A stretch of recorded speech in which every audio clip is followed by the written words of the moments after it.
Raymond, very nice to meet you. What's this? Can you tell me something about what the significance of attending here for the WTTC this 2014? Well, 2014, this is my 11th conference. And I have to say that the summit helps one look at basically gives you a pulse. And because it's such a global market today, the synchronicity of those markets, when you're looking at one part, for example, North America is back up again, Europe is sort of staying still, and Asia is sort of, it's still moving faster than everywhere else. So it's really a great time to catch up with everybody, hear what's going on from different companies, and it's always a great opportunity to meet. What have you learned so far for the event? Well, I think it's quite interesting. I have 4 projects in China, one in Hainan, one in Beijing, 2 in Kunming. So obviously the Chinese market, one's talking today about Asia, India, China, India. So it's an interesting market to just see what's going on here. I worked in China in 87, 88, and certainly it's not the same place as it was at that time. So it's a fascinating market. I think it's something that one's going to try and see more synergy coming from these 2 great bases of population with a rising middle class.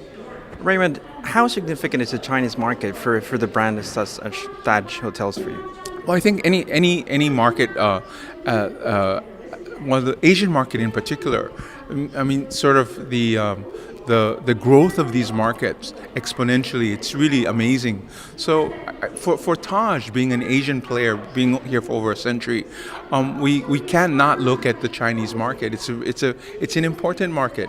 I think it's just as important. In the 70s, we had the Middle Eastern guest. The 80s, the luxury consumer was the Japanese client. In the 90s, everyone wanted a Russian guest. But today, it's a really sustainable growth comes from Asia. And so one can't not look at what's going on in China and India and China.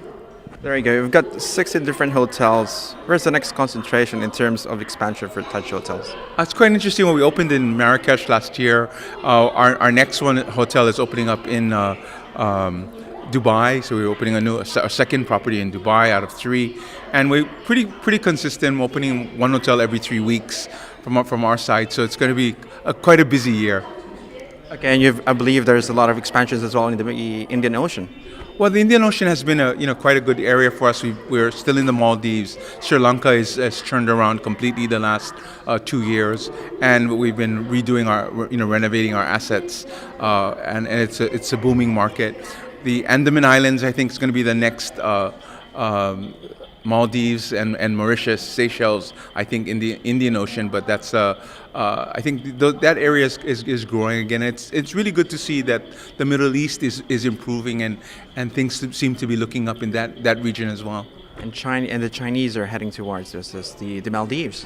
Oh, I understand that out of 112 million outbound from China last year, the most I guess aspirational vacation was to visit the Maldives, and yes, it's true.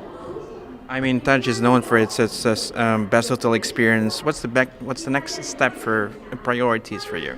Well, we're called Taj Hotels, Resorts and Palaces, and we have 14 palaces in our portfolio. And so, we've been serving that carriage trade, what it was called a long time ago, but the royalty, the Maharajas for over a century. So I think it's sort of deeply embedded in the service DNA of the Taj. And so whether today it's a butler of some kind or that type of service, I think it's really part of that experience of visiting India. Thank you very much, and all the best. Thank you. Great to see you. Thank you.